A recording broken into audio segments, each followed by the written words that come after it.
Clear आ रहा है पूरा बोर्ड? लॉक कर देना उसको। गुड मॉर्निंग स्टूडेंट्स, मैं Manoj Agrawal for the new classes.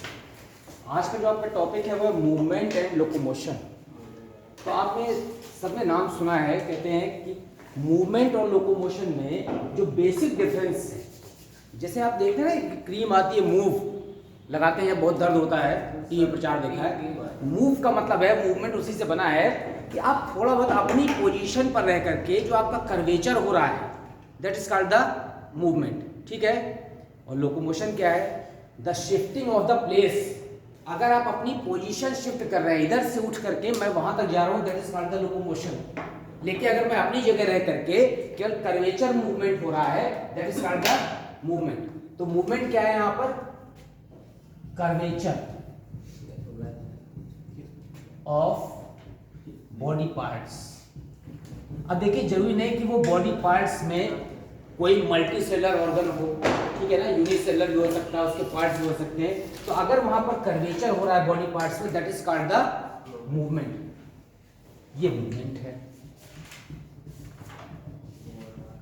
आपने नाम हिंदी में सुना होगा गति और गमन, ठीक है ना। तो गमन का मतलब है locomotion, the shifting of the place, और मूवमेंट माने केवल कर्वेचर, ये गति है। तो हम यहाँ पर बैठे बैठे जो मूवमेंट कर रहे हैं, और अगर अपनी पोजीशन चेंज कर रहे हैं तो क्या हो गया? लोकोमोशन हो गया। अब यहाँ पर मूवमेंट और लोकोमोशन यूनिसेलुलर ऑर्गेनिज्म से लेकर के वो मल्टी सेलुलर तक होता है। तो यूनिसेलुलर में आप देखते हैं कि जब भी आप पढ़ते हैं अमीबा, सबसे पहले से ना फाइलम प्रोटोजोआ अमीबा, तो पढ़ते हैं अमीबा में गमन, लोकोमोशन इन अमीबा। तो बहुत सारी विधियां हैं। कौन कौन सी विधियां हैं? एक सॉल जेल मत है, एक वॉकिंग मूवमेंट है, आपने पढ़ा होगा अमीबा में गमन में कि पद भ्रमण मत किस तरीके से डेलिंजर ने दिया था। एक सॉल जेल परिकल्पना है, यहाँ पर लगातार उसका एक्टोप्लाज्म किससे बनता रहता है? एंडोप्लाज्म में। तो सॉल जेल में और जेल सॉल में, ये सब क्या है? ये लोकोमोशन है। तो किसी भी व्यक्ति में या किसी के भी बॉडी पार्ट्स में या किसी भी ऑर्गेनिज्म में अगर अपनी पोजीशन चेंज हो रही है one place to another, that is called the locomotion. तो यहाँ पर क्या लिख देंगे आप? Shifting of the place, shifting of the position, या प्लेस लिख दीजिए, this is called the locomotion. अब यूनिसेलुलर ऑर्गेनिज्म में यहां पर फाइलम प्रोटोजोआ से शुरुआत करें अगर हम, तो प्रोटोजोआ में लोकोमोशन के लिए जो वेरियस मत हैं, तो लोकोमोशन किससे होता है? फाइलम प्रोटोजोआ में कूद पाद से। तो लोकोमोशन बाई स्यूडोपोडिया से हो सकता है, पादाप से, और किससे हो सकता है? सिलिया से हो सकता है। सिलिया किसमें पाए जाते हैं? पैरामीशियम में। या फिर फ्लेजलम से हो सकता है, कशालिका से। तो लोकोमोशन बाई स्यूडोपोडिया, स्यूडोपोडिया के हिंदी में क्या कहते हैं? पादाप। इसमें स्यूडोपोडिया जब पढ़ते हैं तो पी क्या होता है? साइलेंट होता है। तो स्यूडोपोडिया से हो सकता है, सिलिया से हो सकता है, या किससे हो सकता है? फ्लेजलम से हो सकता है। स्यूडोपोडिया किसमें पाया जाएगा? अमीबा में। सिलिया किसमें पाए जाएंगे?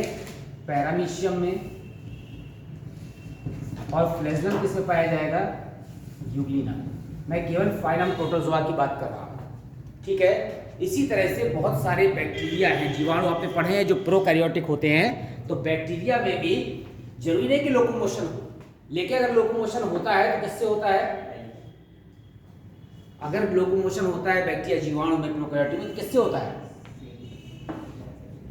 आपने पढ़ा है लोकोमोशन इन बैक्टीरिया, अमीबा में, सॉरी जीवाणुओं में गमन, किससे? कशाभिका से लिखा रहता है। उसमें लिखा रहता है कि अगर केवल सेल वॉल में एक तरफ केवल एक फ्लेजलम लगा है तो उसे कहते हैं मोनोट्राइकस, एक कशाभि। अगर दोनों तरफ लगे हुए हैं यहाँ पर, या एक सिरे पर गुच्छा लगा हुआ है तो लोफोट्राइकस कहते हैं, गुच्छा कशाभि। अगर यहाँ पर दोनों सिरे पर लगा हुआ है तो एम्फीट्राइकस कहते हैं। मतलब कुल मिलाकर के जो लोकोमोशन हो रहा है वो किससे हो रहा है? कशाभिका से हो रहा है। तो बैक्टीरिया में आपको पता है यहाँ कशाभिका से हो रहा है। हम कह अभी लोकोमोटिव ऑर्गन्स पढ़ रहे हैं बैक्टीरिया में, किससे? फ्लेजलम से। अच्छा, फ्लेजलम और सिलियम में बेसिक डिफरेंस क्या है? दोनों का इंटरनल स्ट्रक्चर जब आपको सेल पार्ट पढ़ाएंगे कोशिका का, तो उसमें सिलियम और फ्लेजलम में जो बेसिक स्ट्रक्चर है दोनों में 9+2 कंडीशन है। 9+2 मतलब दो सेंट्रल में इकहरे तंतु हैं। अगर आप टीएस देखेंगे, अभी इसको डिटेल में नहीं बता रहे हैं, और चारों तरफ से 9 कैसे लगे हैं, डबल फाइब्रिल्स लगे हुए, दोहरे तंतु, इसे कहते हैं 9 टेस्टिंग। तो दोनों में बेसिक स्ट्रक्चर सेम है, केवल सिलिया छोटा होता है और फ्लैजेलम क्या होता है, बड़ा होता है। फ्लैजेला में जो प्रोटीन होती है वो फ्लैजलिन होती है, ठीक है ना। तो केवल इतना डिफरेंस है। बैक्टीरिया में फ्लैजेलम से गति हो गया, अभी क्या लोकोमोशन पढ़ रहे हैं। इसके अलावा प्रोटोजोआ के बाद हम आते हैं पोरीफेरा में। तो पोरीफेरा में लोकोमोशन होता है, स्पंज में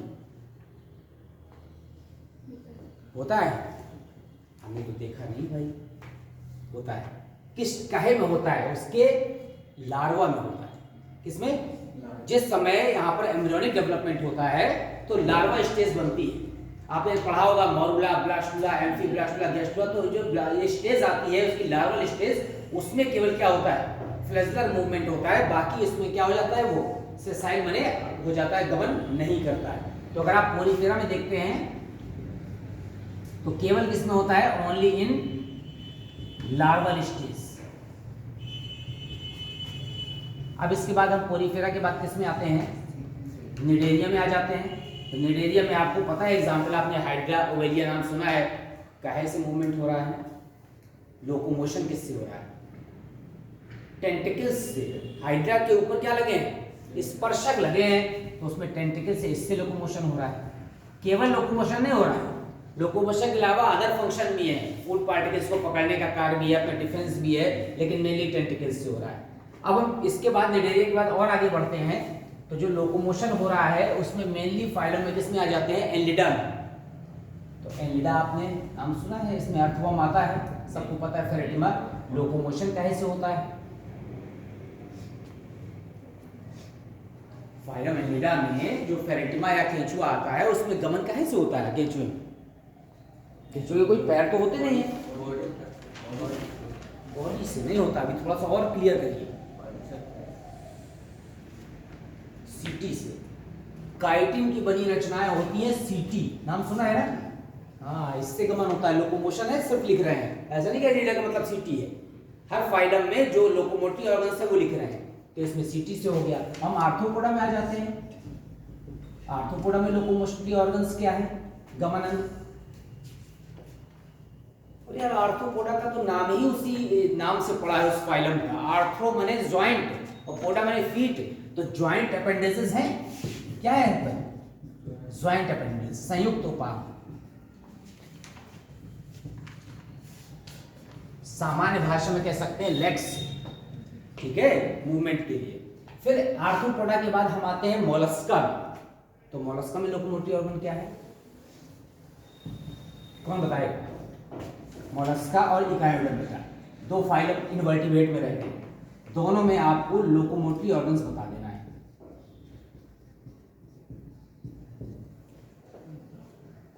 मांसल फुट नाम सुना है, फुट, फुट पैर को कहते हैं। फाइलम मोलस्का के जंतुओं में यहाँ पर एक मांसल फुट रचना पाई जाती है, जो गमन करने, बिल बनाने, खोदने, बालू को, मिट्टी को, सबके लिए क्या है, उपयोगी है। मांसल फुट पाया जाता है। इकायोडर्मिटा में कैसे होता है गमन, एक ट्यूब फीट नामक रचना सुनी है। ये ट्यूब फीट का फंक्शन केवल मूवमेंट नहीं है, क्या है, ये वाटर वेस्कुलर सिस्टम के लिए भी रिस्पॉन्सिबल है। जल संवहन तंत्र, जिससे वाटर क्या करता है, मूवमेंट करता है, लेकिन इसके अलावा इसके क्या है, ये लोकोमोटिव ऑर्गन्स भी है ट्यूब फीट। तो जल को भर करके एक फोर्स से जब बाहर निकाला जाता है तो वाटर वेस्कुलर सिस्टम बन जाता है, और इसी से इसको क्या होता है, रिवर्स काउंटर फ्लो के द्वारा ये क्या करता है, गति करता है। तो जितने भी इनवर्टिब्रेट हैं उसमें आपने देख लिया कि केवल आर्थ्रोपोडा को छोड़ करके किसी में लेग्स नहीं थे, ठीक है ना। इसके बाद जैसे हम फाइलम कॉर्डेटा में आते हैं, तो कॉर्डेटा में अगर आप पिसिस को छोड़ दीजिए, मत्स्य को, तो सब टेट्रापोडा है ना। कौन कौन से, उभयचर, सरीसृप, पक्षी, उसमें सब टेट्रापोडा है। तो सब में गमन अंग, बर्ड्स को छोड़ दीजिए, एक्सेप्शन है, उसमें विंग्स है, बाकी सब में क्या है, लेग्स है। किसी में पेंटाडेक्टाइल है, किसी में टेट्राडेक्टाइल है, बस अंतर इतना है, किसी में क्या है, आगे पंजेदार उंगलियां, किसी में नहीं है, लेकिन गमन के लिए सब में क्या पाए जाते हैं, लेग्स पाए जाते हैं, ठीक है। तो फाइलम आर्थ्रोपोडा में पिसेस मत्स्य वर्ग में जो गमन है वो कहीं से होता है, तो वही फाइलम कॉर्डेटा में जो मत्स्य वर्ग है पिसेस, उसमें लोकोमोशन कैसे होता है, हाथ से चलती है कि पैर से चलती है, कैसे चलती है मछली, फिन्स से मूवमेंट होता है। इसमें फिन्स पाए जाते हैं, तो फिन्स क्या करते हैं, वाटर को रिफ्लेक्ट करते हैं, जैसे पतवार होती है उसी की त्वराई क्या बढ़ती है, आगे बढ़ती है। इसके अलावा आप आ जाइए एम्फीबिया, एम्फीबिया में उभयचर में आप देख लीजिए। फिर इसके बाद आप रेप्टिलियम आ जाइए, रेप्टिलियम में स्नेक्स उसका क्या एक्सेप्शन है, जिसमें लेग्स क्या हो जाते हैं, अवशेषी हो जाते हैं, लेकिन दोनों में क्या पाए जाते हैं, यहाँ पर लेग्स पाए जाते हैं। बर्ड्स में भी क्या पाए जाएंगे, विंग्स पाए जाएंगे, वो भी क्या है, यहाँ पर आगे के पैरों के मॉडिफिकेशन है, रूपांतरण है। फिर इसके बाद मैमल्स में, स्तनधारी में आप आ जाते हैं, उसमें भी लेग्स पाए जाते हैं। तो ये सब लोकोमोटरी ऑर्गन्स आपने पढ़ लिया। तो मूवमेंट आपने पढ़ लिया कि जो कर्वेचर होता है that is called the movement, और अपनी पोजीशन को शिफ्ट करने के लिए या उस कंडीशन क्या कहते हैं, लोकोमोशन कहते हैं। तो इंपॉर्टेंट जो लोकोमोटरी ऑर्गन्स थे वो आपको मेन आपने देख लिया, आपको सबको पता भी है लोकोमोटरी ऑर्गन्स।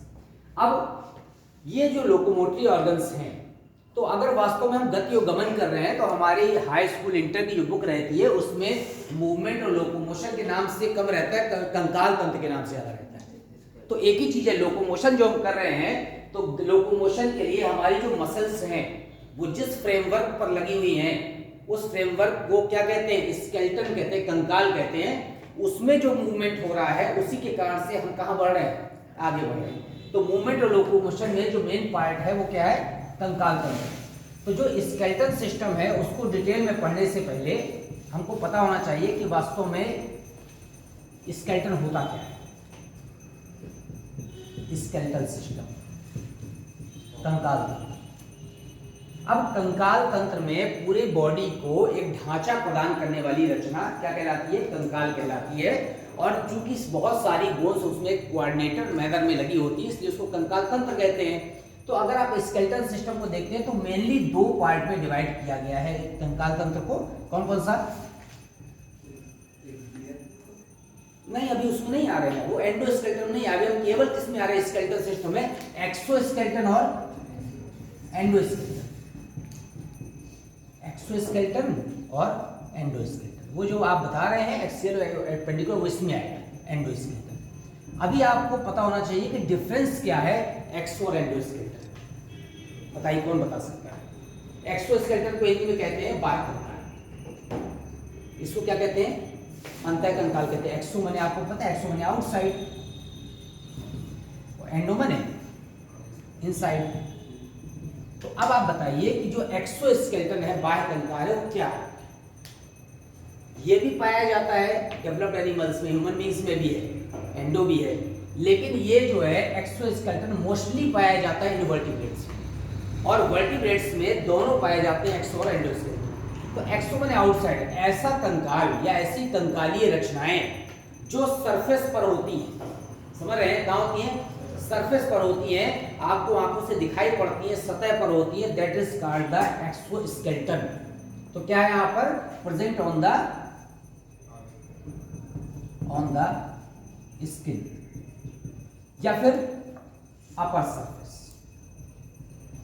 बिल्कुल सिंपल लैंग्वेज में पढ़िए कि ऊपरी सतह पर पाई जा रही है एक्सोस्केलेटन। अब एक्सोस्केलेटन में दो पार्ट होता है, एपिडर्मल स्केलेटन और डर्मल स्केलेटन। आपको पता है कि हमारी बॉडी में भी जो है सबसे ऊपर की जो लेयर है वो एपिडर्मिस है, ठीक है ना। एपी माने ऊपर और उसके नीचे की क्या है, डर्मिस है। तो एपिडर्मल और डर्मल स्केलेटन का मतलब जो एपी है वो सबसे ऊपर की पेरिफेरल सरफेस है। तो जो एपिडर्मल स्केलेटन है वो यहाँ पर मोस्टली एक्सोस्केलेटन पाया जाता है, किसमें, मोस्टली इनवर्टिब्रेट्स में। किसमें पाया जाएगा, इनवर्टिब्रेट्स, आकाशीय। अब आप बताइए कि जो एपिडर्मल स्केलेटन है उस एपिडर्मल स्केलेटन का एग्जाम्पल, आपने कोरल्स नाम सुना है जी। कोरल्स किस फाइलम का कैरेक्टरिस्टिक फीचर है, विशिष्ट लक्षण, किस संघ का, नहीं, निडेरिया। जो निडेरिया में कोरल्स होते हैं, कोरल्स का मतलब है जिससे आप कहते हैं मूंगे की चट्टानें, ठीक है। तो समुद्र के अंदर निडेरिया फाइलम के बहुत सारे जंतु हैं।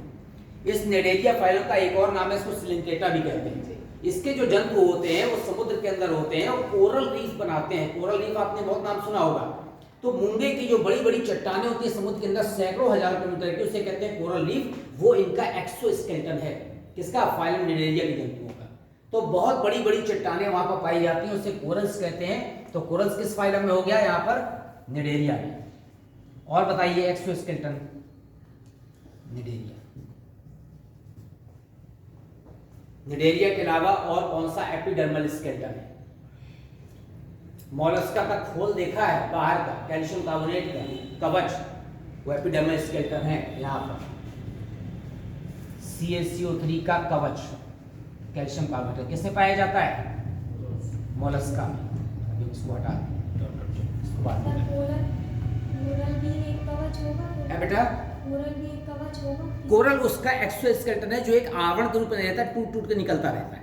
यहाँ पर ये क्या है? पूरा एक कहना चाहिए कोऑर्डिनेटेड मैनर में रहता है और पूरा पार्ट एक साथ निकलता है। तो ये कैल्शियम कार्बोनेट कवच मोलस्का का हो गया। ये भी क्या है? यहाँ पर एपिडर्मल स्केलेटन। अब हम आते हैं डर्मल स्केलेटन, जो डर्मिस से व्युत्पन्न है, डिराइव्ड फ्रॉम द डर्मिस यानी इनर लेयर से।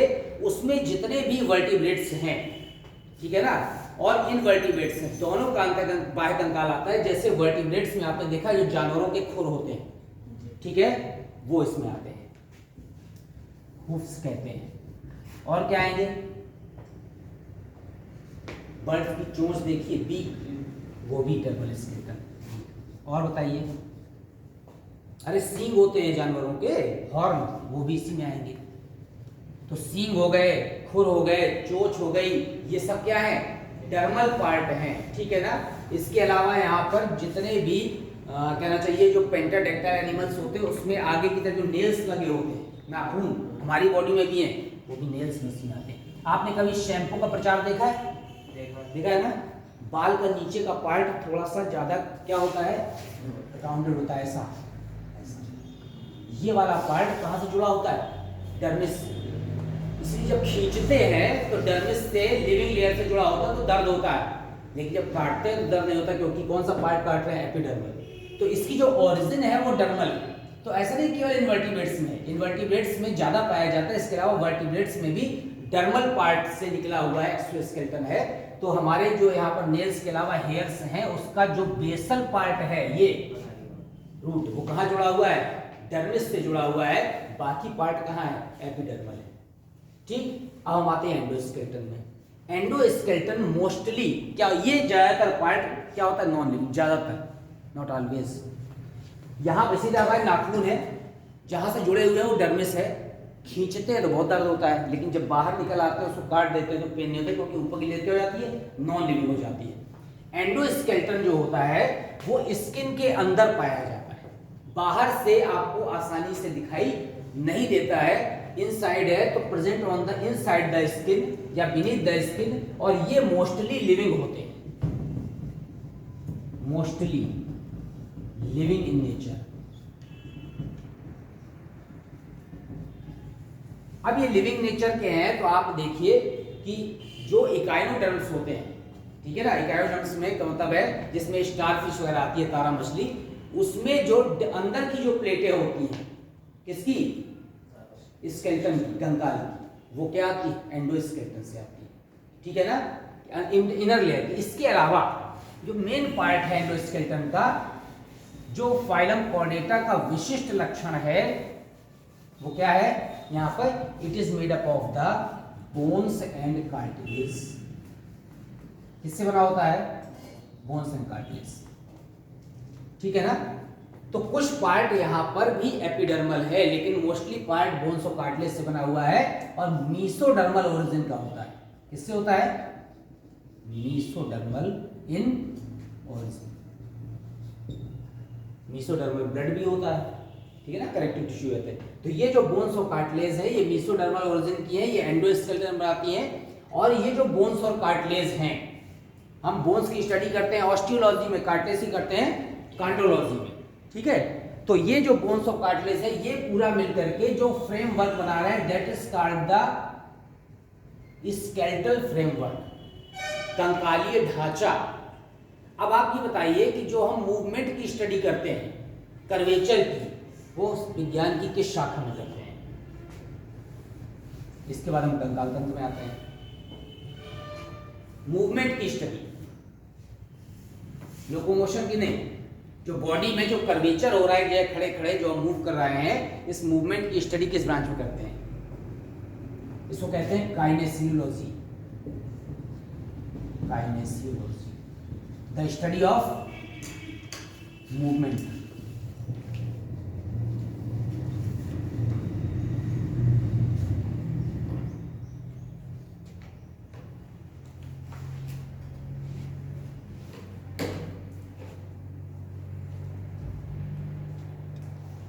अब आते हैं यहाँ पर अपने स्केलेटल सिस्टम, ठीक है, कंकाल तंत्र। कंकाल तंत्र जो मेनली जो ह्यूमन बींग्स में है वो अंतः कंकाल है, ठीक है।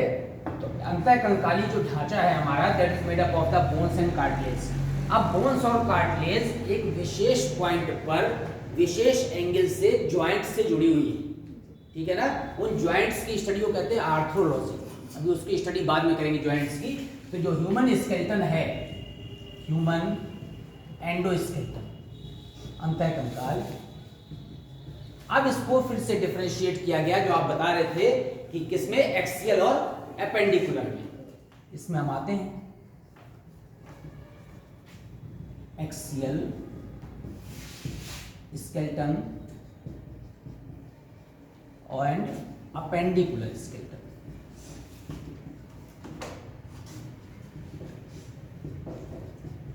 अब देखिए, बोन्स और कार्टिलेज से जरूर बना हुआ है अंतः कंकाल, लेकिन एंडोस्केलेटन में मेनली केवल क्या रखी गई है? बोन्स रखी गई है, कार्टिलेज नहीं रखी गई। तो अब ह्यूमन स्केलेटन में आप सबको पता है कि कितनी बोन्स होती हैं? 206। और इन्फेंट्स में कितनी होती हैं? 233 तो होती है, कि कम ज्यादा होती है?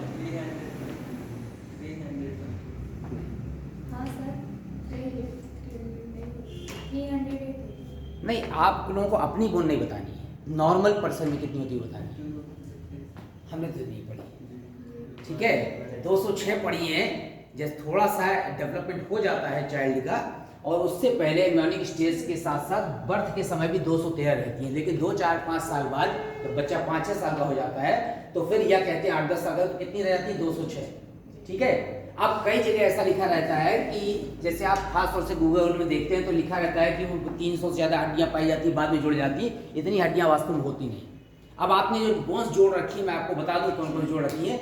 जैसे फ्रंटल है, अभी हम आगे पढ़ाएंगे, तो फ्रंटल में पहले 2 होती हैं, इधर से लेफ्ट फ्रंटल और राइट फ्रंटल, बाद में जुड़ जाती है तो 1 हो जाती है। लेकिन जब हम स्टडी करते हैं बच्चे की, तब तक वो सब जुड़ चुकी होती हैं, ठीक है ना। फिर भी अगर आप इस तरह की काउंटिंग में जोड़ेंगे तो भी 4, 6, 10 बढ़ेंगी, बहुत ज़्यादा नहीं बढ़ेंगी। तो 206 या 213 का मतलब ये यहाँ पर एडल्ट में अगर आपसे पूछा जाए कि in human adult how many bones are present, तो 206 है। अब 206 की काउंटिंग कैसे करते हैं? ये एक्सियल स्केलेटन है। सपोज करिए कि ये हमारा क्या है?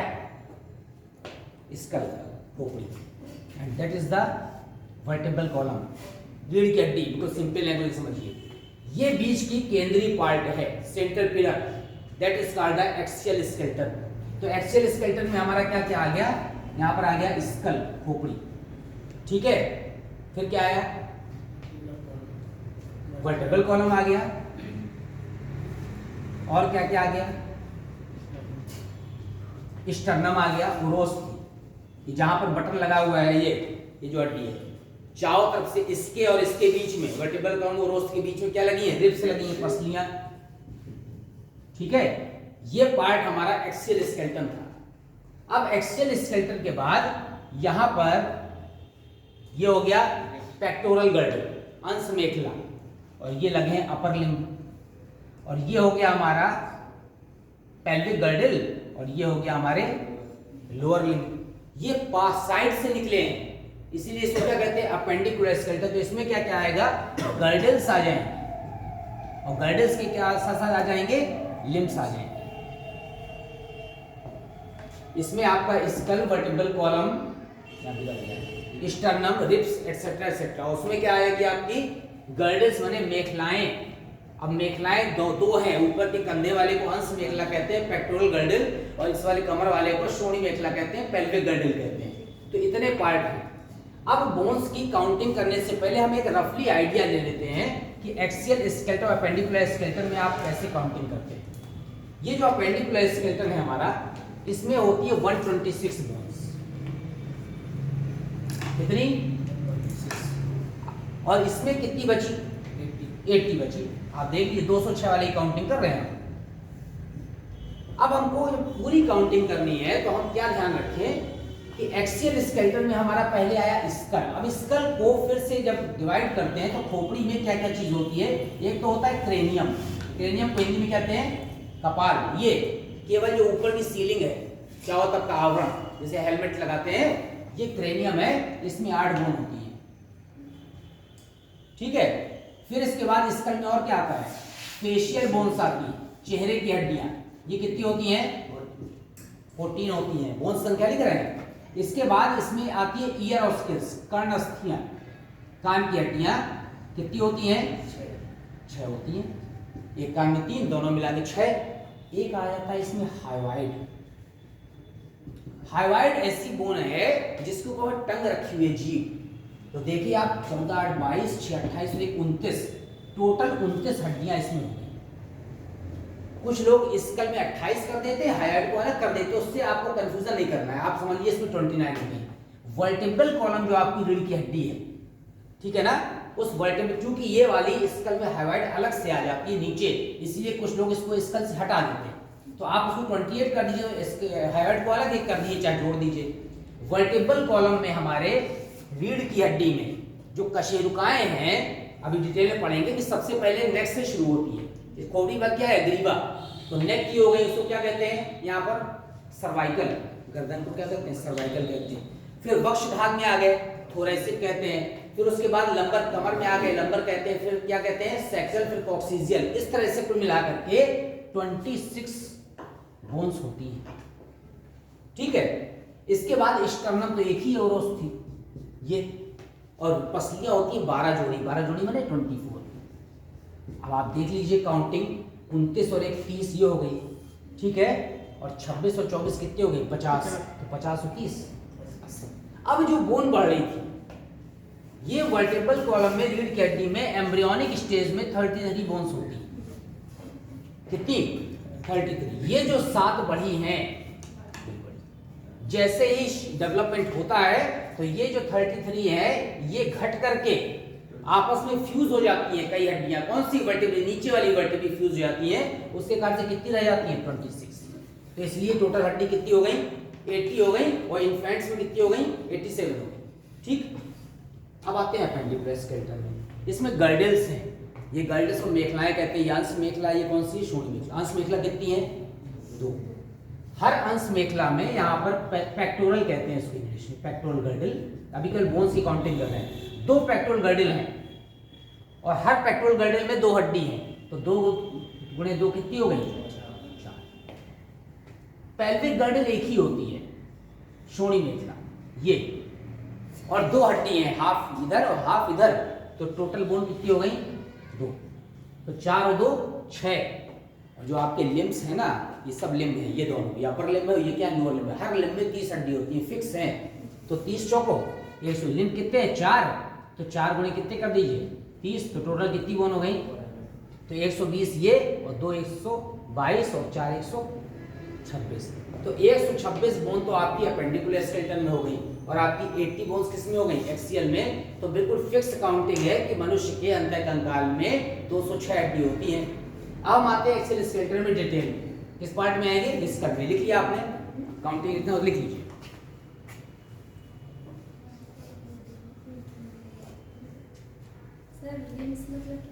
लिम्स ये है बेटा, ये अपर लिम्ब है।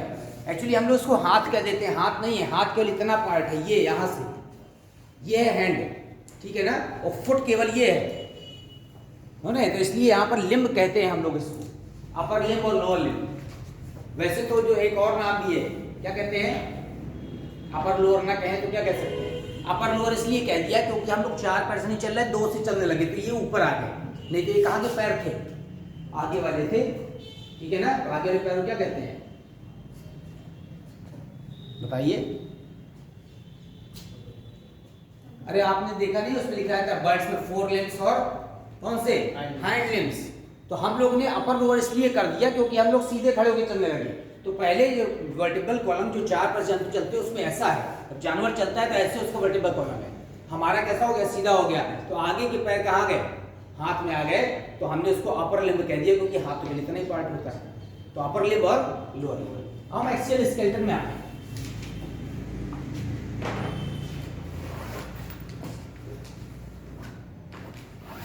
अपर लिम्ब में, सॉरी, एक्सियल स्केलेटन में हम सबसे पहले किसमें आएंगे? स्कल में, खोपड़ी। ऐसा रफली फिगर बना होता है।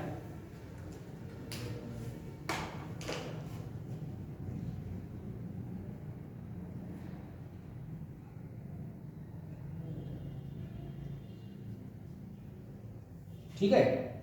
अब स्कल खोपड़ी में हमारे सबसे पहले हमने कौन सा पार्ट देखा था? क्रेनियम। तो जो क्रेनियम था इसको इरेज करते हैं, कपाल। इस क्रेनियम में, कपाल में कितनी बोन बताई थी? 8 बोन्स थी, 8 बोन्स। ये 8 बोन्स केवल इस खोपड़ी का या ब्रेन के चारों ओर जो आवरण है, चारों तरफ से प्रोटेक्टिव मेम्ब्रेन या प्रोटेक्टिव क्या स्केलेटन, वो बना रही है इस वाले पार्ट में। तो अब ये जो क्रेनियम है, इसमें सबसे जो पहली बोन है उसे कहते हैं फ्रंटल। अब इंग्लिश में इसलिए आप याद रखिए कि फ्रंट में होता है सामना। ये जो हमारा माथा है ना, फोरहेड, ये फ्रंटल है। ये वाला पार्ट क्या हो गया? फ्रंटल हो गया। अब ये जो हमारी पूरी कपाल गुहा बन रही है, तो ये कपाल गुहा का टॉप बना रहा है। अगर इधर से देखा जाए तो इसमें बेसल पार्ट बना रहा है। इसके अलावा ये जो पूरा माथा है हमारा, जितना चौड़ा माथा होता है उसमें फ्रंटल बोन की जगह क्या है? बड़ी। तो फ्रंटल बोन हमारी यहाँ पर पाई जाती है। और चूंकि एक ही फ्रंटल होती है, सिंगल, बचपन में शुरुआत में एम्ब्रियोनिक स्टेज में 2 फ्रंटल होती है, बाद में दोनों आकर जुड़ जाती है, इसलिए फ्रंटल बोन कितनी हो गई? 1 हो गई। तो फ्रंटल बोन 1 हो गई। तो लिखा रहता है आपके में कि माथे का मेन भाग बनाती है, और जो हमारी कपाल गुहा है उसका क्या होती है? बेस बनाती है, आगे का पार्ट बनाती है, अधिकांश भाग बनाती है फ्रंटल हो गया। फ्रंटल के बाद हम कहाँ आते हैं? ये वाला पार्ट इसके कहाँ है? पैराइटल। ये वाला साइड वाला पार्ट में क्या नाम है इसका? पैराइटल। पैराइटल 2 है, इधर है और एक इधर है। तो पैराइटल बोन देख लीजिए, काउंटिंग। अब पैराइटल भाग क्या है? ये भी कपाल गुहा का अधिकांश भाग बना रही है। इधर से इस साइड को बना रही है, इधर से इस साइड को बना रही है। तो कपाल गुहा का बेस हो गया, साइड हो गया, अधिकांश भाग बनाने वाली जो बोन है वो पैराइटल कहलाती है। कितनी होती है? 2 होती है। तो फ्रंटल और पैराइटल के बाद जब हम और पीछे आते हैं, ऐसे हम आगे बढ़ रहे हैं, ये वाला पार्ट कौन सा है? ऑक्सीपिटल। क्या कहते हैं? ये बहुत इंपॉर्टेंट पार्ट है। देखिए पहले पूरी बोन लिख दी, फ्रंटल, पैराइटल, ऑक्सीपिटल। और यहाँ का जो पार्ट है, यहाँ पर क्या पार्ट, क्या चीज होती है? कान। तो कान के पास का जो कनपट्टी का पार्ट है, इसे कहते हैं टेम्पोरल। इसके बाद ये वाला पार्ट हमारा ये क्या है? आई सॉकेट है। ठीक है। तो आई सॉकेट में यहां पर ये वाला जो पार्ट है, इसे क्या कहते हैं? Frontal, parietal, occipital, temporal. कौन सी बोन बची? कितनी हो गई ये? फ्रंटल 1 है, पैराइटल 2 है, ऑक्सीपिटल 1 है, टेम्पोरल 2 है। फिर कौन सी बची? स्फिनोइड। नाम सुना है? स्फिनोइड। और स्फिनोइड के बाद एक और बची, कौन सी? एथमोइड। तो 2 2 4 5 6, ये 1 1 है।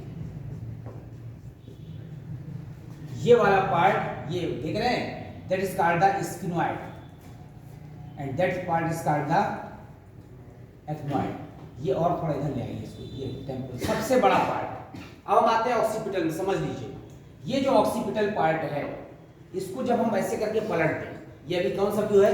साइड व्यू है। जब इसको ऐसे करके पलट देंगे हम, तो आप देखेंगे कि ये ऐसा स्ट्रक्चर बना हुआ होगा। समझने के लिए है।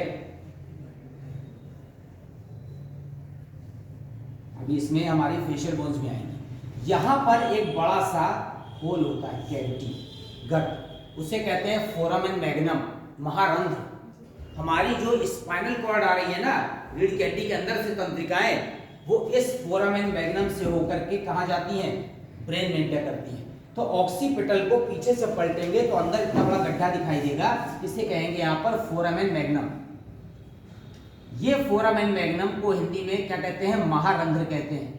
इस महारंध्र से होकर स्पाइनल कॉर्ड कहाँ जाती है, अंदर जाती है, और इस महारंध्र के दोनों ओर इस तरह की दो रचनाएं होती है, उसे कहते हैं ऑक्सीपिटल कॉन्डाइल। आ रहा है यहाँ तक बोर्ड की नहीं? ठीक है, इसे कहते हैं ऑक्सीपिटल कॉन्डाइल। ये पार्ट बहुत इंपॉर्टेंट है, आपको याद रखना कि जो ऑक्सीपिटल कॉन्डाइल होता है ये है क्या। ये दो उभार हैं जिसमें हमारी जो पहली वर्टिब्री है, वर्टिब्री कहाँ शुरू होती है, कशेरुक दंड में, कशेरुक की रीढ़ की हड्डी शुरू होती है गर्दन से। गर्दन की जो पहली कशेरुक होती है, रीढ़ की हड्डी में बहुत सारी छोटी छोटी हड्डियां होती हैं, इसीलिए उसको कहते हैं कशेरुकाएं। तो जो पहली कशेरुक है वो होती है ग्रीवा में। तो गर्दन की पहली कशेरुक का नाम क्या है, एटलस। क्या कहते हैं, एटलस कशेरुक कहते हैं। तो जो एटलस कशेरुक है, एटलस कशेरुक में ऊपर की तरफ दो ऐसे खांचे निकले, ऐसे वो दो खांचे इसमें निकलते हैं, समझ रहे हैं। हमारी एटलस कशेरुक के दो फांस, गोल फांस जैसे कहना चाहिए, सपोर्ट इस पे है, तभी तो हमारी खोपड़ी टिकी है। ऐसे पिक्चर में यूं करके घुमा देते हैं ना, तो ये जो खांचा है ये निकल जाता है, ऐसे मुंडी तिरछी हो जाती है। तो मुंडी तिरछी होने का मतलब है स्पाइनल कॉर्ड जो यहाँ से आ रही थी उसका कॉन्टैक्ट क्या हो गया, टूट गया, और गर्दन सीधी क्यों नहीं हो पा रही। कुछ लोगों को आपने देखा है नेक की प्रॉब्लम होती है, सर्वाइकल पट्टा लगाए रहते हैं, जैसे कुत्ते को बांध देते हैं, मतलब कहना नहीं चाहिए, कभी हो सकता है हमें जरूरत पड़ जाए, लग जाए। तो यहाँ पर जो लगाए थे उस क्यों, हमारी खोपड़ी का जो सपोर्ट है वो कमजोर हो रहा है। अब ये खोपड़ी का इतना वजन है, यहाँ पर अब इतना वजन इसके ऊपर रखा हुआ है, किसके ऊपर, हमारी रीढ़ की हड्डी के ऊपर सबसे टॉप पर, तो उसको सपोर्ट देने के लिए यहाँ पर पट्टा लगा देते हैं। अब ये जो हमारा ऑक्सीपिटल कॉन्डाइल है, इस खांचे में वो हमारी एटलस कशेरुक है, एटलस कशेरुक का जो यहाँ का जो पार्ट है ये वाला, ये कॉन्डाइल, ये इसमें फिट हो गई। अब जब इसमें फिट हो गई कॉन्डाइल, तो इसे कहते हैं यहाँ पर डाइकॉन्डाइलिक खोपड़ी। हमारी जो करोटी है, कपाल है, वो डाइकॉन्डाइलिक है। डाइकॉन्डाइलिक का मतलब है दो सपोर्ट हैं, कितने हैं, दो सपोर्ट। और जितने भी फाइलम कॉर्डेटा में 5 क्या है, वर्ग है मेनली, मत्स्य, उभयचर, सरीसृप, पक्षी, स्तनधारी, उसमें यहाँ पर एम्फीबिया में और मैमेलिया दोनों में 2 सपोर्ट है, और बाकी मत्स्य वर्ग, सरीसृप और पक्षी वर्ग में एक एक सपोर्ट है। खोपड़ी को कहते हैं मोनोकॉन्डाइलिक। तो जब आप विशेषताएं लिखते हैं ना किसी वर्ग की, बहुत इंपॉर्टेंट पॉइंट है कि 2 ऑक्सीपिटल कॉन्डाइल, माने खोपड़ी कैसी है, डाइकॉन्डाइलिक है, और 5 वर्ग होते हैं, और इसीलिए क्या होती है, हड्डियों का ढांचा होता है फाइलम कॉर्डेटा में ही। इसीलिए आपको पता होना चाहिए कि कहाँ पर खोपड़ी मोनोकॉन्डाइल माने एक सपोर्ट से टिकी है और कहाँ पर 2 सपोर्ट से। तो मैमल्स में 2 सपोर्ट से टिकी, इसलिए और जंतुओं की तुलना में हमारी खोपड़ी फिर भी थोड़ी सुरक्षित है। तो ये जो फोरामेन मैग्नम है, यहाँ से स्पाइनल कॉर्ड आ रही है, बगल बगल जो ऑक्सीपिटल कॉन्डाइल लगे हुए हैं उसमें हमारे एटलस कशेरुक के दोनों सपोर्ट आकर के टिके हुए हैं, जिसमें हमारी खोपड़ी रखी है। अब ये जो ऑक्सीपिटल पार्ट है, ये वाला, इस ऑक्सीपिटल के जस्ट बगल में टेम्पोरल पार्ट है। कौन सा है, most important part of the cranium, कपाल का। क्या करता है ये कि यहां पर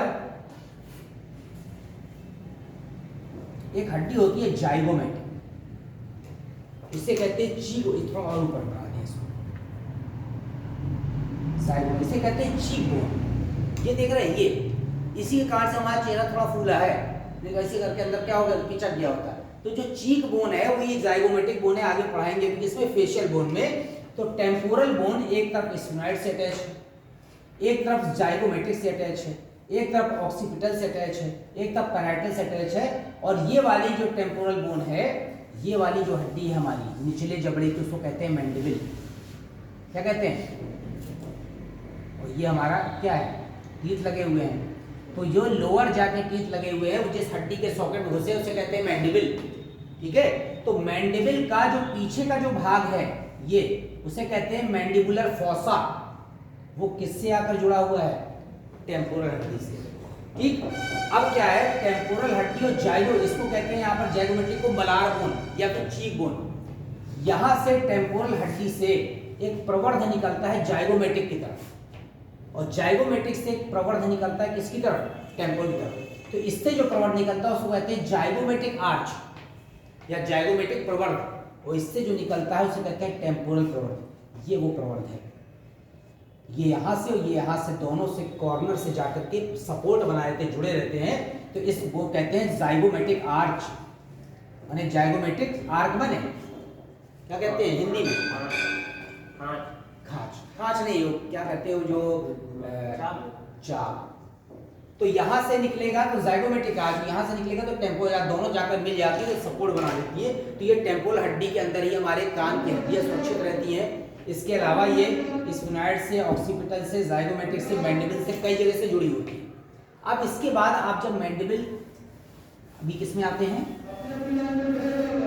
ये वाला, यहाँ पर जब आप देखेंगे तो एक ऐसी करके रचना लगी होगी, ऐसा।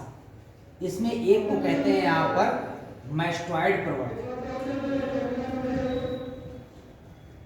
तो एक को कहते हैं स्टेरॉइड प्रवर्ध। ये प्रवर्ध क्या करते हैं, ये प्रवर्ध यहाँ पर एक तो मैंडिबल को जोड़ रहे हैं, दूसरी बात है कि हमारी जो मसल्स हैं, ठीक है ना, कहाँ की, गर्दन की मसल्स को किससे जोड़ रहे हैं, कपाल से जोड़ रहे हैं। तो ये जो मसल्स जुड़ी हुई है, इसी के कारण से जो एक्सप्रेशन हो रहा है उसमें, इसमें भी क्या हो रहा है, खिंचाव हो रहा है। तो मैस्टॉइड और स्टेरॉइड जो प्रवर्ध होते हैं वो यहाँ पर जो हमारी ग्रीवा की मसल्स होती हैं, उस मसल्स को किससे जोड़ रहे हैं, क्रेनियम से जोड़ रहे हैं, कपाल से जोड़ रहे हैं। तो यहाँ पर फ्रंटल, पैराइटल, ऑक्सीपिटल, टेम्पोरल और कौन सी, स्फिनॉइड और एथमॉइड। अब इसके अलावा जो हमारी ये वाली हड्डी है स्फिनॉइड, ये होती है बटरफ्लाई शेप, तितली के आकार की हड्डी होती है।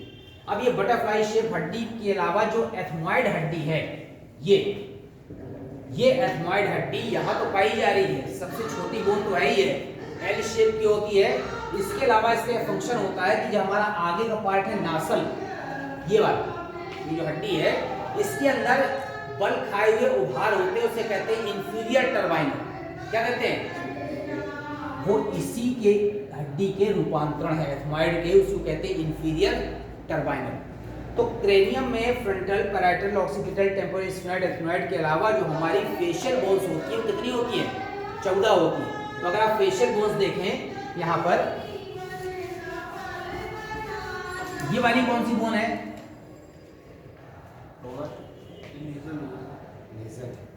हमारी यहाँ पर फेशियल बोन्स होती कितनी है, 14 होती है। देखिए कोई को कंफ्यूजन हो जाए तो बता देना, यानी कि तुम सोचो कि नहीं वो गलत है तो भी सही है। ये हो गया यहाँ पर नेजल, कितनी होती है, 2 होती है, एक इधर है और एक इधर है। इसके अलावा जो टॉप पर आ जाते हैं, यहाँ पर ऐसे आप दबाइए, यहाँ पर एक बोन लगी है, क्या कहते हैं उसको, वोमर कहते हैं, सिंगल बोन है। फिर इस नेजल के अंदर यहाँ पर ऐसे बल खाए हुए उभार होते हैं, ऐसे, that is called the inferior turbinal. क्या कहते हैं, इंफीरियर टर्बाइनल। फंक्शन क्या है, ये भी 2 हैं। ये हमारे नासल कैविटी का, नासा गुहा का क्षेत्रफल बढ़ा देते हैं, ताकि बाहर से जो वायु आ रही है, अगर वो बहुत कोल्ड है या बहुत हॉट है, तो अंदर इतने इमेजिनेशन से होती हुई जब जाएगी तो अंदर का टेम्परेचर बाहर के टेम्परेचर के लगभग बराबर हो जाएगा। ये इंफीरियर टर्बाइनल से। फिर इसके बाद इंफीरियर टर्बाइनल से और बताइए कौन सी बोन है, अभी मैंने बताया था, ये कौन सी है, ये ज़ाइगोमेटिक है। ज़ाइगोमेटिक का एक और नाम है, क्या कहते हैं, मलार। एक और नाम है, क्या कहते हैं, चीक बोन्स। 2, ठीक है। ये चेहरे का अधिकांश भाग बना रही है और इसी के कारण से हमारी मसल्स यहाँ लगी है, तो हमारा चेहरा थोड़ा फूला हुआ है, तो हमारा चेहरा क्या हो जाता है, बिल्कुल पिचक जाता है। तो ये ज़ाइगोमेटिक या मलार या चीक बोन्स होते हैं। फिर इसके बाद कौन सी है, एक होती है पैलेटाइन, नाम सुना है, हम जीभ जहाँ टच कर रही है ऊपर तालू में, ये पैलेटाइन बोन है। बीच में जैसे एक तो बीच में स्लिप डाल दी गई तो कमरा छोटे जो ऊपर नीचे 2 पार्ट में डिवाइड हो गया, तो जो पैलेटाइन है, ये पैलेटाइन क्या कर रही है, बीच में डिफरेंशिएशन बनाए हुए है, तो ओरल कैविटी को और नासल कैविटी से क्या कर रही है, पृथक कर रही है, ये हमारी पैलेटाइन बोन। तो पैलेटाइन बोन के बाद हम इसमें आते हैं, और कौन सी है बताइए चेहरे की हड्डियों में। और यार ये इतनी इंपॉर्टेंट पार्ट कौन सा है, ये मैक्सिली, ठीक है, मैक्सिली या मैक्सिला कह सकते हैं, मैक्सिली 2 है ना, इसलिए मैक्सिली का है। अब ये लेफ्ट और राइट में हमारे ऊपरी जबड़े के जो दांत फिट हैं, जिस सॉकेट में, किसमें फिट है, मैक्सिली में। और शरीर की सबसे मजबूत हड्डी कौन सी है? Strongest bone of the body, strongest bone. अरे पिक्चर में यार हीरो यही मारता है ना जबड़े में, ये है मैंडिबल सिंगल होती है और स्ट्रॉन्गेस्ट बोन होती है। और शरीर में जो चेहरे में यही एक गतिशील हड्डी है। देखिए आप लगातार जब मुंह चलाते हैं तो यही हिल, ऊपर वाला तो फिक्स है, तो ये क्या है यहाँ पर? स्ट्रॉन्गेस्ट है और क्या मूवेबल बोन है किसकी? चेहरे की। तो यही सबसे मजबूत है, यही मूवेबल है, यही गतिशील है।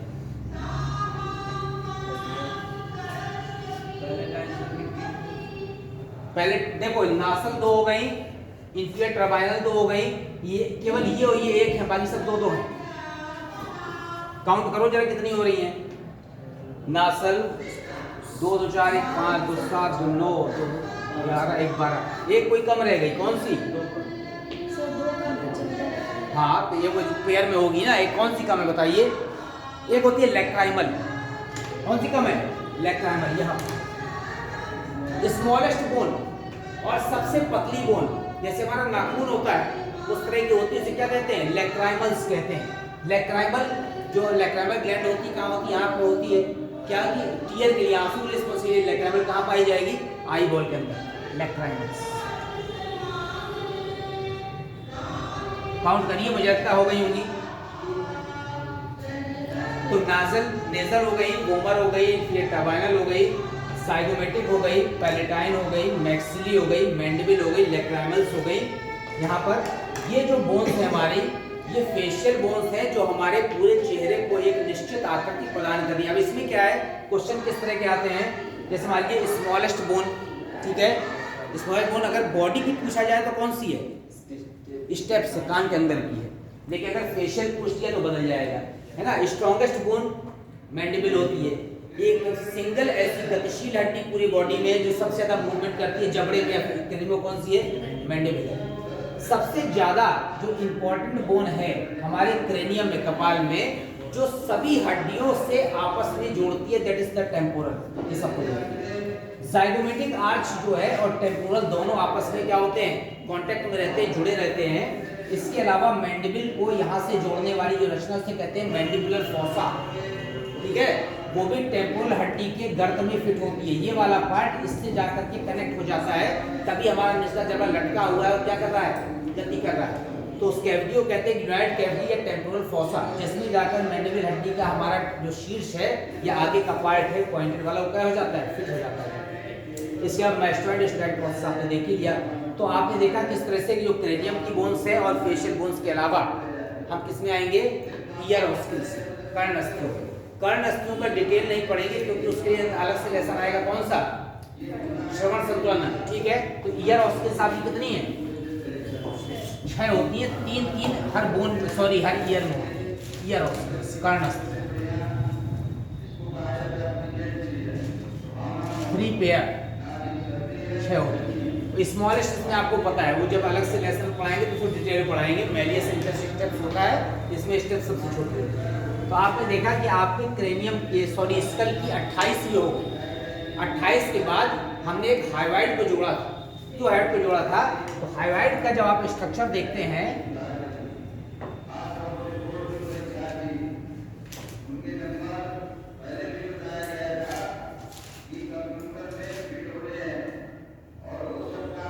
ये आपकी हाइवाइड है, पहली ऐसी हड्डी है बॉडी की जिसके पास कोई सपोर्ट नहीं, ऐसे हवा में लटकी है।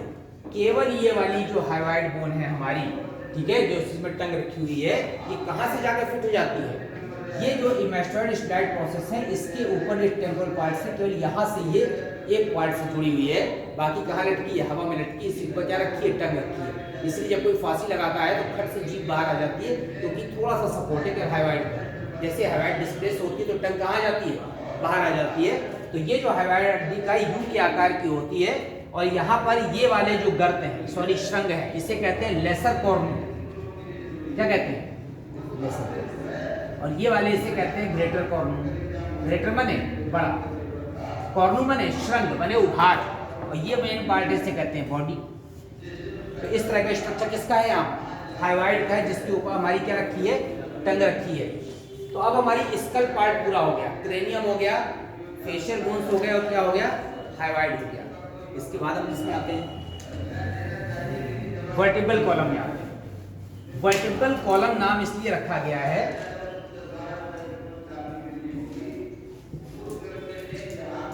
It is not a single bone, it is made up of the various small bones joint to each other with the help of the, किससे जुड़ी है, एक दूसरे से किससे जुड़ी है,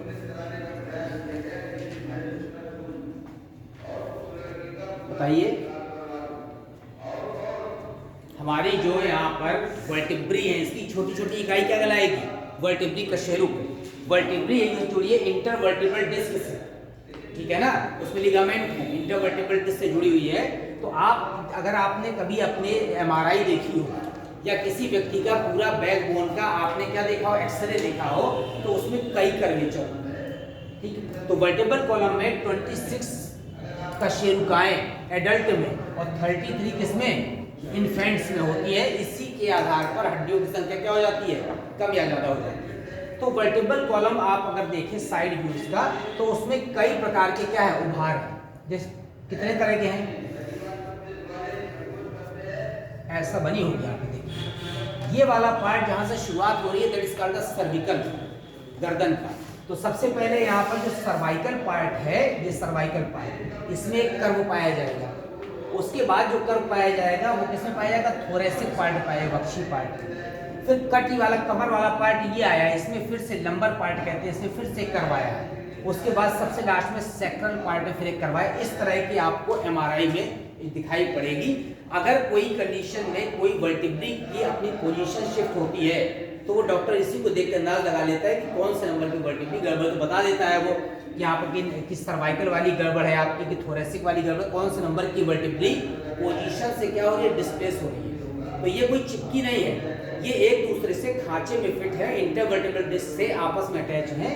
और इसी के कारण से अगर आप ज्यादा वजन उठाते हैं तो लोड लेते हैं, अगर ये सीधी होती स्ट्रेट तो वजन डालते ही क्या हो जाती है, टूट जाती है। इसमें कई कर्व हैं, इस कर्व के कारण इसकी स्ट्रेंथ बढ़ जाती है।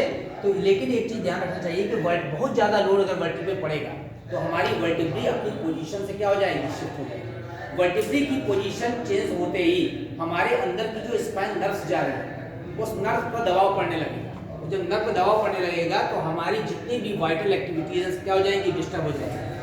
तो आपको ध्यान रखना है कि वर्टिब्री को हमें किस तरह से क्या करना, सही रखना। तो जो योगा किया जाता है उसमें हमारी वर्टिब्री को क्या मिलती है, ऑक्सीजन मिल जाती है, सही रहती है। इसके अलावा हर वर्टिब्री के बीच बीच में यहाँ पर लिगामेंट लगा होता है, उसे फाइब्रस कार्टिलेज कहते हैं, ठीक है। तो ये जो लगा होता है क्या करता है, इसके घर्षण को रोकता है, दो वर्टिब्री के बीच में घर्षण ना हो, इसके कारण से यहाँ पर इंटरवर्टिब्रल डिस्क या पैड लगे होते हैं। जब ये घिस जाते हैं तो फिर वर्टिब्री काम करने से क्या होती है, लगातार घिसती है और फिर डॉक्टर कहता है कि स्लिप डिस्क हो रही है। स्लिप डिस्क का मतलब अपनी पोजीशन क्या कर रही है, चेंज कर रही है वर्टिब्री।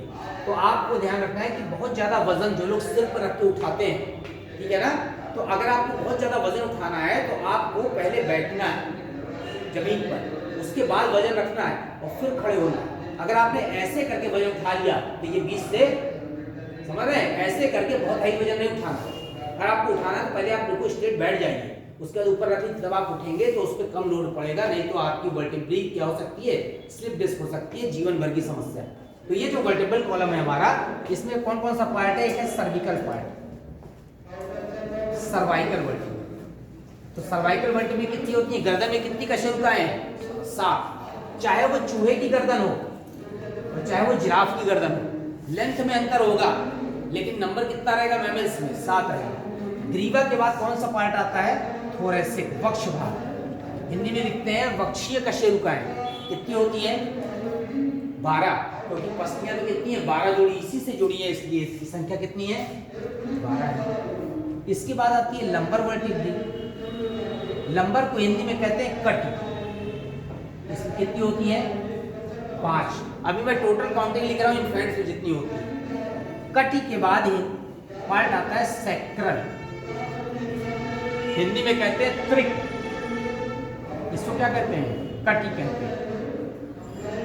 इसकी संख्या भी 5 है। और लास्ट में आता है कॉक्सीजियल। कहीं कहीं कॉकिक्स भी लिखा था, वो भी सही है। कितनी होती है? 4। आप टोटल काउंट करिए जरा, 12 7 19, 5 24, 5 29, 4 33 हो गई। अब क्या होगा, जैसे ही व्यक्ति थोड़ा बड़ा होता है, बच्चा बड़ा होता है, तो ये लास्ट वाली ये 5 कितने बदल जाती है? और ये भी इसमें बदल जाती है। अब आप जोड़ लीजिए 12 7 19, 5 24, 25 और 1 26। तो ये फ्यूज हो जाती है।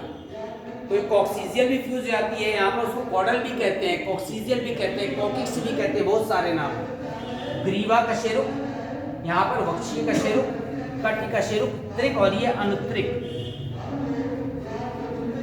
These are the number of the vertebrae। तो ढेर सारी वर्टिब्री हैं हमारे यहाँ पर 26, और ये 5 पार्ट में डिफरेंशिएट की गई है कि गर्दन में कहाँ तक आ रही है, उसके वक्ष में कितनी आ रही है, उसके कटी कमर में कितनी आ रही है, उसके त्रिक में कितनी आ रही है, और अनुत्रिक में कितनी आ रही है। तो हमारा जो कटी पार्ट है,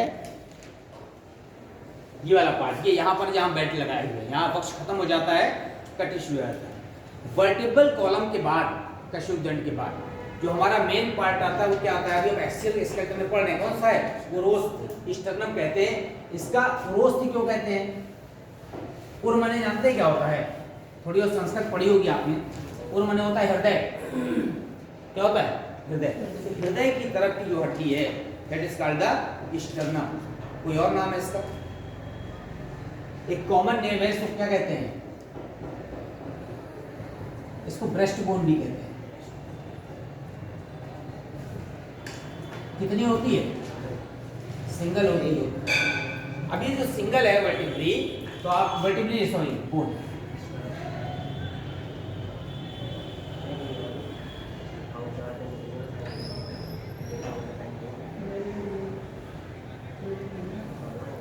ऐसा करके आपने बुक में देखा होगा। इसको 3 पार्ट में डिफरेंशिएट किया गया है। कौन कौन सा 3 पार्ट है बता सकते हैं? सबसे पहले वाले को कहते हैं क्या? प्रोस्टर्नम। प्रो मने पहले, है ना, प्रोटोजोआ से बना है। उसके बाद उसको कहते हैं, दूसरा नाम है यहाँ पर मीसोस्टर्नम, और लास्ट पार्ट क्या कहते हैं यहाँ पर? मेटास्टर्नम। प्रोस्टर्नम, मीसोस्टर्नम और मेटास्टर्नम। प्रोस्टर्नम पहला पार्ट है इसका, जहाँ से शुरुआत होती है। मीसोस्टर्नम मिडिल पार्ट है, और मेटास्टर्नम का एक और नाम है, इसको ज़िफाइड कार्टिलेज। कार्टिलेज शब्द यूज होता है। तो प्रोस्टर्नम, इसको प्रोस्टर्नम का एक और नाम है, क्या कहते हैं? इसको मेनोब्रियम भी कहते हैं। क्या कहते हैं? मेनोब्रियम। क्या काम है स्टर्नम का? स्टर्नम का फंक्शन क्या है?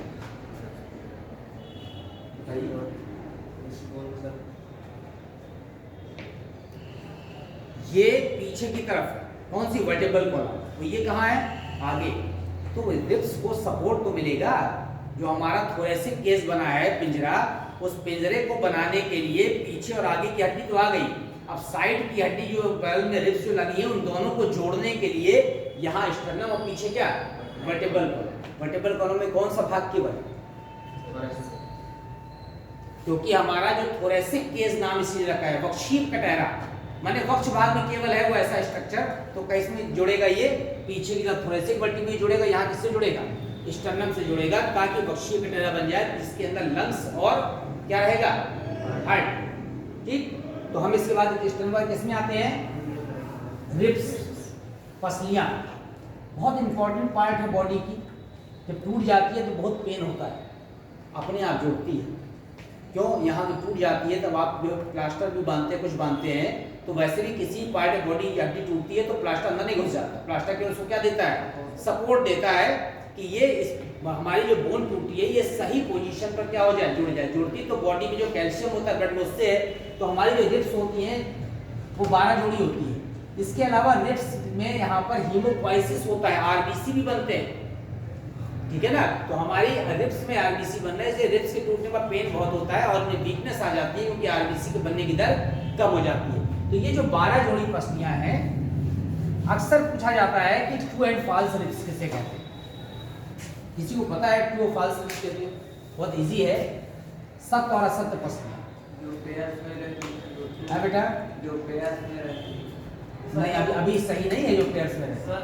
हाँ सर जो स्टर्नम से जुड़ी होती है उनको जो स्टर्नम से जुड़ी होती है, देखो अभी उन्होंने सही बताया, जो स्टर्नम पार्ट से जुड़ी होती हैं उसे क्या कहते हैं? ट्रू रिब्स कहते हैं। ऐसे करके स्ट्रक्चर आपकी बुक में है। स्टर्नम तो यहाँ से शुरू है, तो ये जो ये पार्ट आपको दिख रहा है ये स्टर्नम से नहीं जुड़ा, कहाँ से जुड़ा है? क्या दिख रहा है? ये पीछे का वर्टिब्रल कॉलम दिख रहा है। वर्टिब्रल कॉलम में कौन सा पार्ट? वक्षीय कशेरुका है।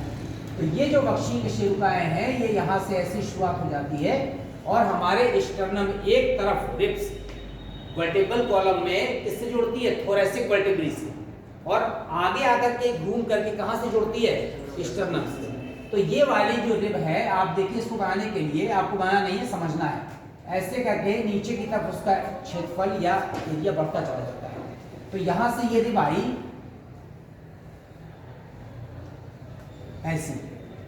अब रिब का जो पार्ट है, आगे का पार्ट, वो आप देखेंगे कि वो अलग कलर से बनाया जाता है। इसलिए बनाया जाता है कि रिब्स में दो पार्ट हैं। कौन कौन से पार्ट है? एक है बोनी पार्ट और दूसरा कौन सा है? Cartilaginous part. तो जो बाकी पार्ट बोनी है और जो आगे का पार्ट स्टर्नम से जुड़ा है, तो स्टर्नम चूंकि क्या होती है, इसकी तुलना में थोड़ी सॉफ्ट होती है, तो ठोकर ना लगे, इसलिए ये वाला पार्ट कैसा होता है? ये कार्टिलेजिनस पार्ट है। और बाकी पार्ट क्या है? बोनी पार्ट। तो जितनी भी रिब्स आ करके यहाँ से कहाँ जुड़ेंगी? स्टर्नम में जुड़ेंगी, तो उसका जो आगे का पार्ट होगा वो क्या हो जाएगा? यहाँ पर कार्टिलेजिनस, ये वाला पार्ट, इसलिए रेड कलर से समझाया। और बाकी पार्ट क्या हो जाएगा? बोनी। अब आप देखिए किस तरह से जोड़ते हैं। इस तरह से बनाया नहीं आप,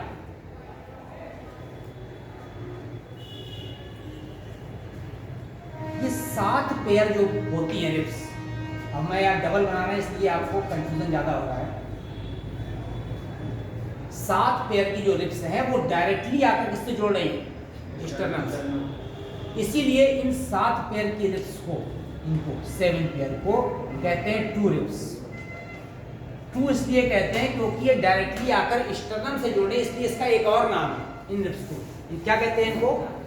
इनको कहते हैं वर्टिब्रो स्टर्नल रिब्स। ये 7 पेयर है रिब्स, इन्हें कहते हैं वर्टिब्रो स्टर्नल रिब्स। मतलब एक तरफ वर्टिब्रल कॉलम से जुड़ी है और दूसरी तरफ किससे जुड़ी है? स्टर्नम से जुड़ी है, इसीलिए इन्हें ट्रू कहते हैं। अब देखिए, जो हमारी 8वीं 9वीं और 10वीं है, वो रिब यहाँ पर स्टर्नम तक नहीं पहुंच पा रही। 8 9 10 नीचे जगह है, इसलिए मैं शॉर्ट बना दे रहा हूँ। तो ये जो 8 9 10 है, ये सीधे सीधे किससे आकर जुड़ गई? 7th वाले से जुड़ी है, इसलिए ये भी फॉल्स है। और यहाँ पर इस वाले पार्ट से ये लगा हुआ है सिफाइड कार्टिलेज, यहाँ पर लगी है 11वीं और 12वीं, इन्हें कहते हैं फ्लोटिंग रिब्स। तो लास्ट की जो कौन सी है? 8th और 9th और 10th, ये कौन सी है? ये है वर्टिब्रो कॉन्ड्रल, क्योंकि ये किससे आकर नहीं जुड़ी? स्टर्नम से नहीं जुड़ी, इसलिए वर्टिब्रो कॉन्ड्रल रिब्स से है।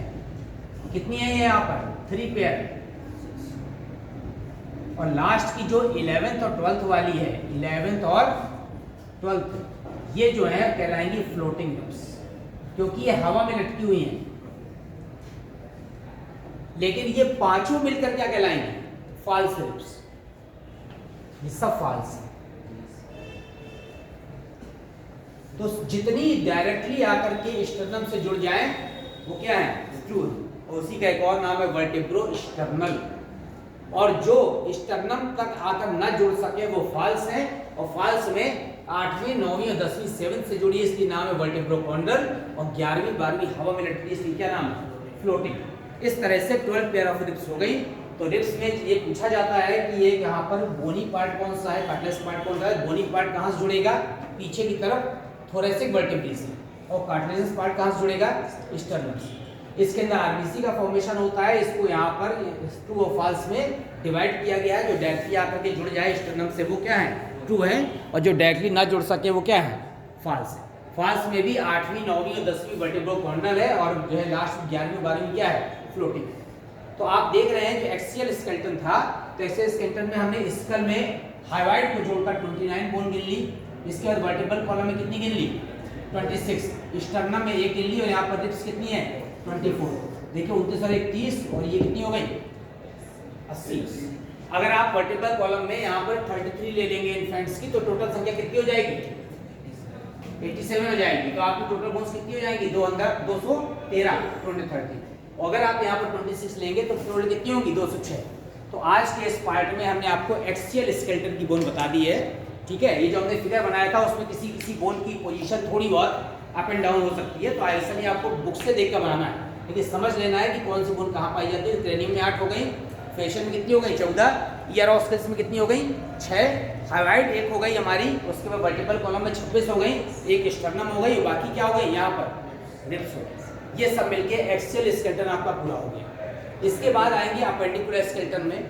अपेंडिकुलर स्केलेटन के बाद अभी हमने जो वर्टिब्री आपको नहीं बताई है, वर्टिब्री का स्ट्रक्चर देखेंगे, है ना। प्रोसीरस है, एम्फीसीरस है, हेक्टोस, ये बहुत इंपॉर्टेंट है। उसके बाद आएंगे मस्कुलर पार्ट में कि हमारी मसल्स फंक्शन कैसे करती है, लोकोमोशन, जो हमारी बोन्स की चारों तरफ जुड़ जाती है मसल, तो मसल कैसे फंक्शन करती है वो पढ़ेंगे। 4 दिन का टॉपिक मिला हुआ है, ठीक है, तो 4 दिन में कंप्लीट हो जाएगा। तो कल जो है क्या पार्ट लेंगे हम यहाँ पर? अपेंडिकुलर, ठीक। कितना टाइम हो गया?